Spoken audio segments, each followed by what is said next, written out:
بسم اللہ الرحمن الرحیم۔ السلام علیکم۔ کیا کوئی انسان کبھی کسی جانور سے بات کر سکتا ہے یا کوئی انسان جانور کی تکلیف اور اس کے درد کو سمجھ سکتا ہے؟ یہ خصوصیات اللہ تعالیٰ نے اپنے انبیاء کرام کو عطا کی ہیں۔ بہت سے انبیاء کرام نے جانوروں سے بات کی، بلکہ ان کے قصے کو اللہ تعالیٰ نے ہماری رہنمائی کے لیے بیان بھی فرمایا ہے۔ آج آپ سے ہم ایک ایسا واقعہ بیان کرتے ہیں جو ہمارے پیارے نبی حضرت محمد صلی اللہ علیہ وآلہ وسلم کے ساتھ پیش آیا۔ ایک مرتبہ حضور صلی اللہ علیہ وآلہ وسلم کہیں جا رہے تھے۔ آپ کو ایک آواز نے پکارا، یا رسول اللہ۔ آپ صلی اللہ علیہ وآلہ وسلم نے ادھر ادھر دیکھا مگر کوئی نظر نہیں آیا۔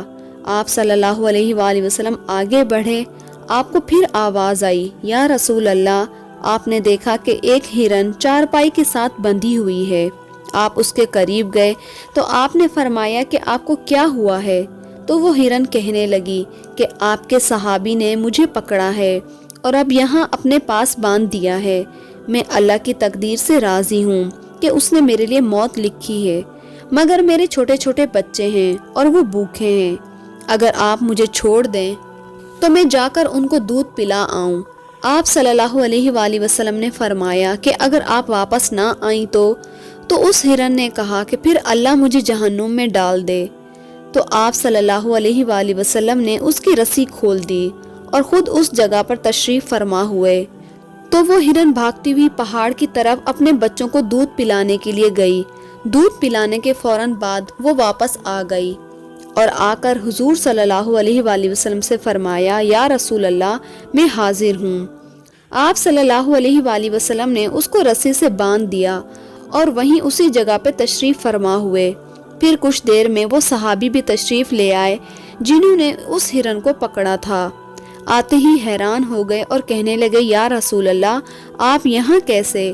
تو آپ صلی اللہ علیہ وآلہ وسلم نے فرمایا، میرا ایک کام ہے آپ سے۔ تو اس صحابی نے فرمایا کہ میرے ماں باپ آپ پر قربان ہوں، آپ بس ہمیں حکم فرمائیے۔ آپ صلی اللہ علیہ وآلہ وسلم نے فرمایا کہ یہ ہرن مجھے ہدیہ دے دو۔ تو اس نے فوراً وہ ہرن آپ کو ہدیہ دے دی۔ آپ نے اس ہرن کی رسی کھولی اور اس کو کہا کہ جاؤ، تم آزاد ہو، اپنے بچوں کے پاس چلی جاؤ۔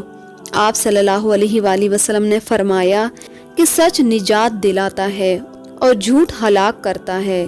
سبحان اللہ۔ اس واقعے کا حاصل یہ ہے کہ انسان کے اندر پہلے تو حضور صلی اللہ علیہ وآلہ وسلم کی محبت ہونی چاہیے، اور دوسرا یہ کہ ان کے اعمال بھی اتنے نیک ہوں کہ اللہ تعالیٰ ان کو عزت بھی بخشے اور نجات بھی دے۔